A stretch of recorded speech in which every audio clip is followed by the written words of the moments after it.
Hello students, all of you welcome to your free education channel Pankaj science world. तो हमने बच्चों पिछले video में पढ़ा था कि what is the need of balancing the equation. तो इक्वेशन को बैलेंस करना क्यों जरूरी है, क्योंकि according to law of conservation of matter ये atoms of each elements must be same on both side. तो हर एक एलिमेंट्स के एटम जो है दोनों साइड में सेम होने चाहिए, रिएक्टेंट साइड और प्रोडक्ट साइड ये दोनों में सेम होने चाहिए। तो इसीलिए हमें क्या करना है, इक्वेशन को बैलेंस करना होता है। Now we have to study how to balance the chemical equation. तो केमिकल इक्वेशन को बैलेंस करना है, there are certain steps that have to be follow while balancing the equation. तो इक्वेशन को बैलेंस करने के लिए कुछ स्टेप जो इसको फॉलो करना पड़ता है, and we use the trial and error method for doing और for balancing the equation. Now see the balancing the equation step by. आप देखेंगे एक इक्वेशन है, इसमें देखिए sodium hydroxides plus sulphuric acid it gives the sodium sulphate and water. तो sodium hydroxide की sulphuric acid के साथ रिएक्शन जब होती है तो वहां पे सोडियम सल्फेट और वाटर तैयार होता है। This is the word equation. अब पहली स्टेप क्या है, right the chemical equation from given word equation. जो वर्ड इक्वेशन दिया है उसे केमिकल इक्वेशन में हमें ट्रांसफॉर्म करना है। अब देखिए क्या है, sodium hydroxide NaOH, sulphuric acid का फॉर्मूला है H2SO4। अब ये तैयार करता है सोडियम सल्फेट, सोडियम सल्फेट का फॉर्मूला है Na2SO4 एंड वाटर, वाटर का फॉर्मूला H2।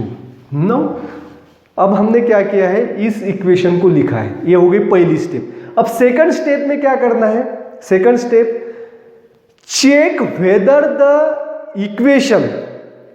अब ये जो इक्वेशन दिया है, check whether the equation is balance और not by comparing the atoms of various elements present on two sides of the equation। तो हर एक एलिमेंट्स के एटम जो है वो दोनों साइड में बैलेंस है कि नहीं, इसे चेक करना है हर एक एलिमेंट्स।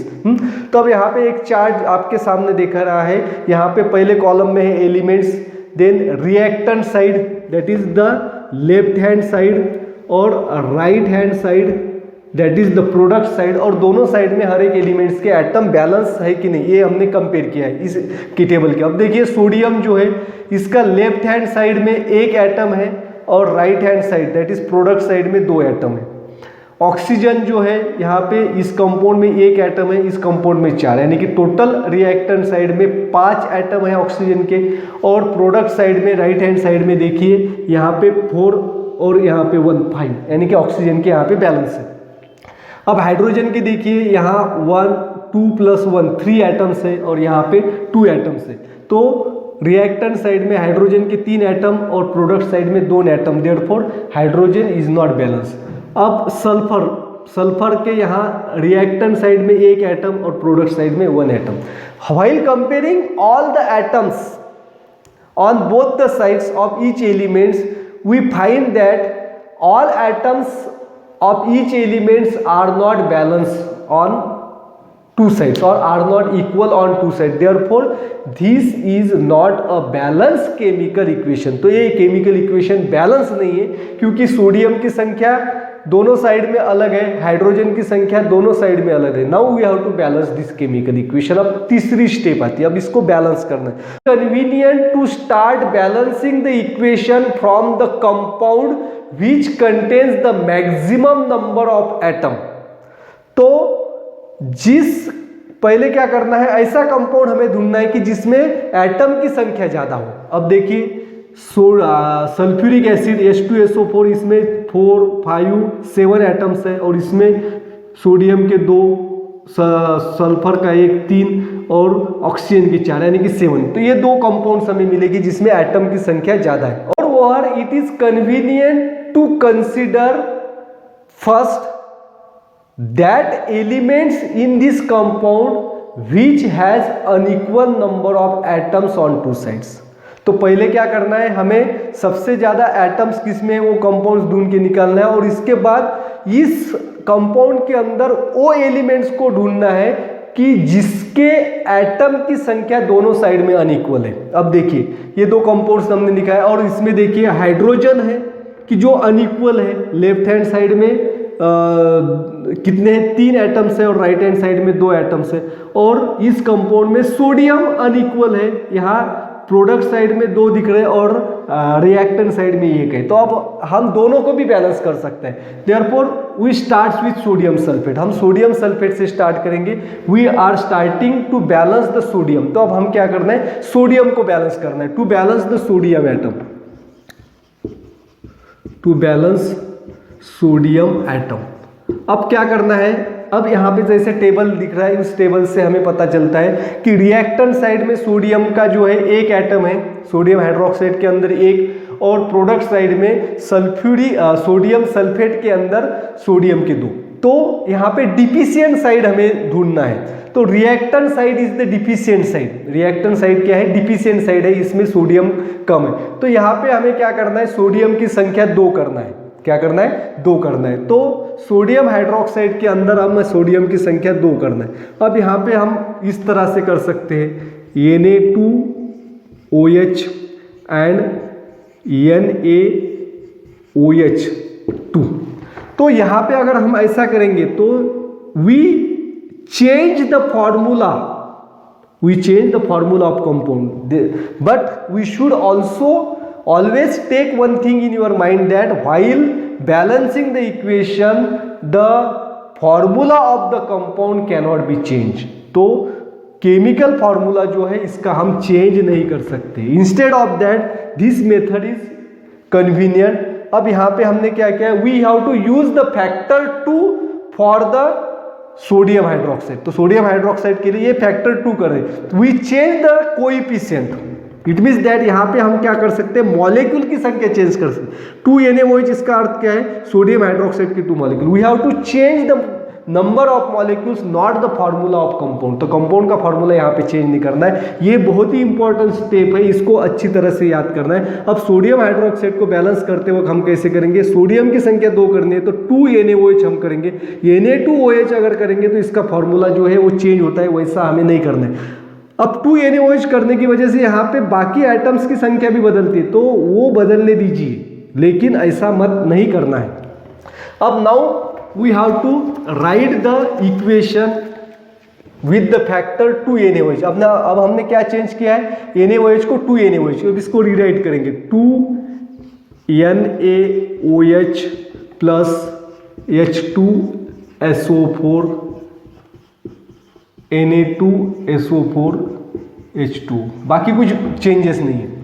अब नाउ वी हैव टू, अब हमें क्या करना है, अब हमने तो चेंज किया। Now compare the atom of each elements on both the sides again. अब दोनों साइड में हर एक एलिमेंट्स के एटम की संख्या जो इसका कंपैरिजन करना है और देखना है which atoms are balance and which are unbalance. अब यहाँ पे टेबल दिया है, अब देखिए सोडियम की जो है लेफ्ट साइड में 2 है, राइट साइड में 2 है, सोडियम बैलेंस है। ऑक्सीजन की देखिए ये है 2 + 4 6 और यहाँ पे 4 + 1 5। अब ऑक्सीजन अनबैलेंस हुआ है, यानी कि सोडियम को बैलेंस करते वक्त ऑक्सीजन अनबैलेंस हुआ है। अब हाइड्रोजन देखिए 1 + 2 सॉरी ये 2 + 2 4 एटम्स ऑफ हाइड्रोजन और यहाँ पे देखिए 2 atoms of hydrogen, hydrogen unbalance है। अब सल्फर देखिए दोनों साइड में 1 एटम है। अब now in this equation the hydrogen and oxygen are unbalance, hydrogen और ऑक्सीजन अनबैलेंस है।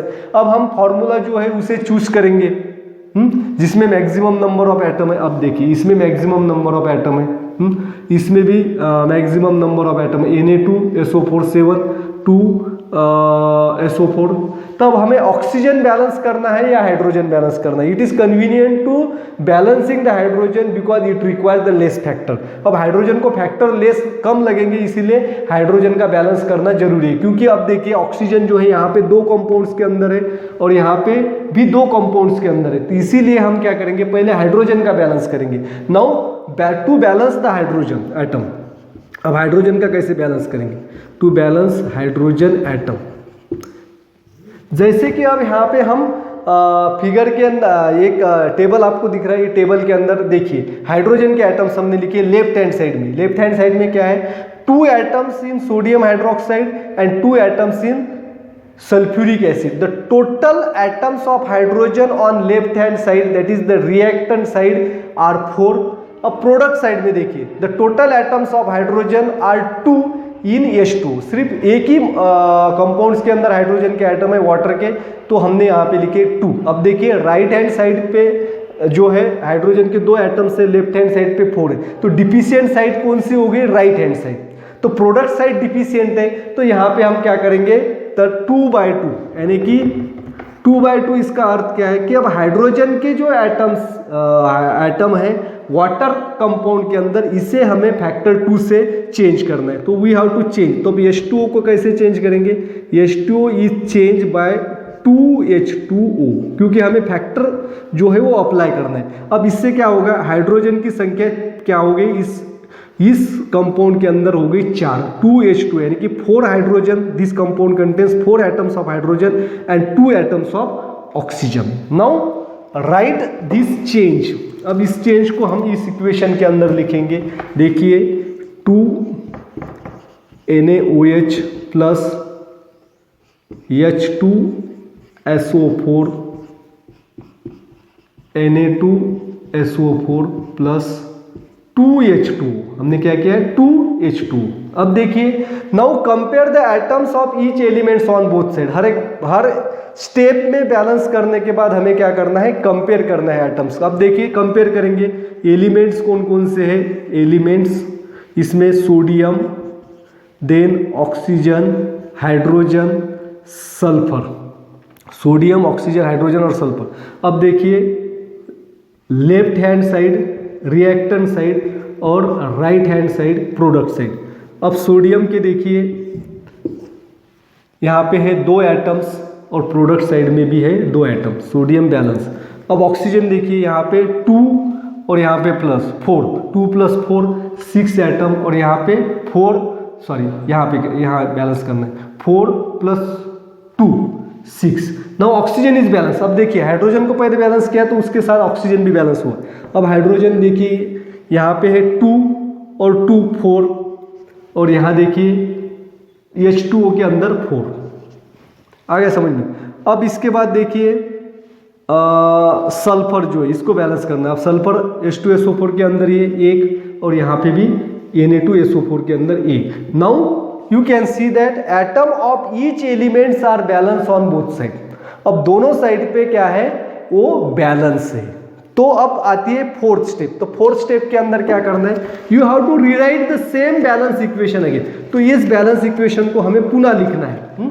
तो मैं पुनः लिखता हूँ यहाँ पे, और you can mention the physical state. तो फिजिकल स्टेट भी यहाँ पे मेंशन कर सकते हैं. ए एक्वास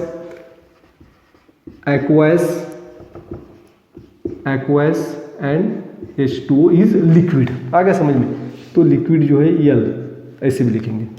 तो this is the balance chemical equation and in this way we get the balance chemical equation from the unbalance equation by applying a appropriate factor for the reactants and products so as to balance the atoms of each elements on both sides.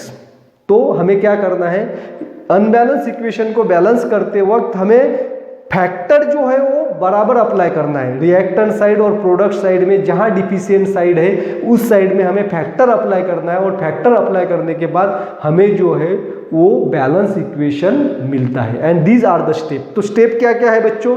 पहले तो हमें chemical equation जो है वो लिखना है, और लिखने के बाद इसमें एटम्स कौन कौन से अनबैलेंस है वो देखना है. उसके बाद कंपाउंड जो है वो एप्रोप्रिएट चूज करना है कि जिसके अंदर एटम की संख्या ज़्यादा हो, और जो एलिमेंट्स बैलेंस करना है वो एलिमेंट्स उसके अंदर हो. तो उसके बाद जो है वो फैक्टर अप्लाई करके बैलेंस करेंगे, और बैलेंस करने के बाद फिर से हमें क्या करना है? काउंट करना है एटम की संख्या दोनों साइड में सेम है या नहीं. अगर सेम है तो बैलेंस हो गया, अगर सेम नहीं है तो फिर से उससे क्या करना है? अप्रोप्रिएट फैक्टर अप्लाई करके बैलेंस करना है. Now I will take 1 or 2 examples more to clarify the balancing chemical equation. Now see the 2 equations here. अब 2 equations मैंने यहाँ पे लिखे हैं. अब इसको बैलेंस करना. अब देखिए N2 nitrogen and hydrogen gas when reacts with each other to form the NH3 that is ammonia. अब इसको देखिए, ये जो है अलग सिंबल मैंने यहाँ पे लिखा है, जो एरो जो है अलग है, ये जो है टूटा हुआ है, इसे कहते हैं दिस रिएक्शन इज रिवर्सिबल। तो हाइड्रोजन और नाइट्रोजन से अमोनिया होता है और अमोनिया से फिर हाइड्रोजन और नाइट्रोजन जो है डिकम्पोज होकर तैयार होता है, therefore this is the reversible reaction. हमें बैलेंस करना है। अब देखिए नाइट्रोजन और हाइड्रोजन दोनों संख्या देखेंगे, नाइट्रोजन यहाँ पे 2 है, यहाँ पे 1 है, हाइड्रोजन यहाँ पे 2 है और यहाँ पे 3 है, यानी कि नाइट्रोजन और हाइड्रोजन दोनों अनबैलेंस है। Now we will start with the compounds which contain the maximum number of atom. तो मैक्सिमम नंबर ऑफ एटम वाला यही कंपाउंड है प्रोडक्ट साइड में, NH3, इसमें 2 है, इसमें कितने 3 है। अब दोनों में क्या है, नाइट्रोजन भी अनबैलेंस है, हाइड्रोजन भी अनबैलेंस है। पहले हम नाइट्रोजन का बैलेंस करेंगे। अब देखिए यहाँ पे 2 है, तो NH3 का कंपोनेंट्स कैसे चेंज करेंगे, bye 2, therefore N2 plus H2 2NH3। अब देखिए नाइट्रोजन यहाँ पे 2 है, यहाँ पे नाइट्रोजन 2 है, अब हाइड्रोजन यहाँ 2 है और यहाँ पे 3 है। We have to balance the hydrogen. अब हाइड्रोजन को बैलेंस करना है। अब यहाँ पे देखिए, सॉरी, हाइड्रोजन यहाँ पे 2 है और यहाँ पे 3/2 6 हाइड्रोजन आर देयर, यहाँ पे 2 हाइड्रोजन है और यहाँ पे 6 है। तो अब हमें क्या करना है, इसका फैक्टर 3 से चेंज करना है, यानी कि 3/2 6, then N2 plus 3H2 2NH3। अब देखिए now this is a balance chemical equation. क्यों, नाइट्रोजन यहाँ पे 2 है, यहाँ पे 2 है, हाइड्रोजन यहाँ पे 6 है और यहाँ पे 6 है, therefore atom of each elements on both the sides are equal, therefore this is the balance chemical equation. अब देखिए ये इक्वेशन जो इसे बैलेंस करना है, यहाँ पे है calcium chloride reacts with sodium sulphate to give calcium sulphate and hydrogen chloride. अब हर एक एलिमेंट्स के एटम हमें बैलेंस करना है। अब देखिए किसमें कौन से एटम है, calcium, chlorine, hydrogen, sulphur and oxygen. अब दोनों साइड में इसकी संख्या जो है वो बैलेंस करना है, left hand side, right hand side. अब कैल्शियम देखिए दोनों साइड में 1 है, 1 अब क्लोरीन देखेंगे यहाँ 2 है और राइट हैंड साइड में 1 है, 2 1। हाइड्रोजन यहाँ 2 है, यहाँ 1 है, 2 1। अब सल्फर यहाँ 1 है, यहाँ 1 है, सल्फर बैलेंस है। ऑक्सीजन यहाँ 4 है, यहाँ 4 है, तो ऑक्सीजन इज बैलेंस।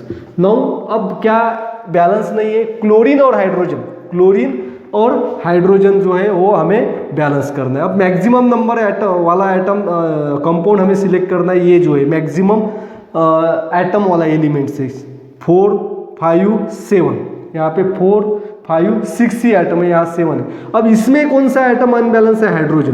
तो अब देखिए यहाँ पे हाइड्रोजन 2 है और यहाँ पे इस कंपाउंड के अंदर 1 है। अब डिफिशियंट साइड 1 है, तो इसका फैक्टर हम क्या करेंगे, 2 से चेंज करेंगे। Now rewrite the equation. अब देखिए calcium chloride plus H2SO4, factor यहाँ पे हमने चेंज किया है, CaSO4 प्लस 2HCl। अब देखिए हाइड्रोजन को जब हम बैलेंस करेंगे तो अब क्लोरीन भी यहाँ पे बैलेंस हुआ है। अब देखिए कैल्शियम के 1 एटम है दोनों साइड में, क्लोरीन के यहाँ 2 है और यहाँ पे भी 2 है। अब देखिए 2 हो गए। अब हाइड्रोजन यहाँ 2 है और यहाँ पे भी 2 है, हाइड्रोजन भी बैलेंस हुए। सल्फर 1 है, ऑक्सीजन यहाँ 4 है, यहाँ 4 है। Now this is a balance chemical equation. अब ये क्या है, बैलेंस केमिकल इक्वेशन है, क्योंकि atoms of each elements are same on both sides. तो केमिकल इक्वेशन को बैलेंस करते वक्त हमें क्या करना है बच्चों, कि दोनों साइड में हर एक एलिमेंट्स के एटम की संख्या ये सेम करनी है, और सेम करते वक्त हमें यहाँ पे फैक्टर अप्लाई करना है, कोई भी फॉर्मूला चेंज करना नहीं, कोएफिशिएंट हमें चेंज करना है, यानी कि मॉलिक्यूल की संख्या हम चेंज कर सकते हैं, फॉर्मूला यहाँ पे चेंज नहीं करना है। Thanks for watching complete video. Don't forget to subscribe my channel. Thank you.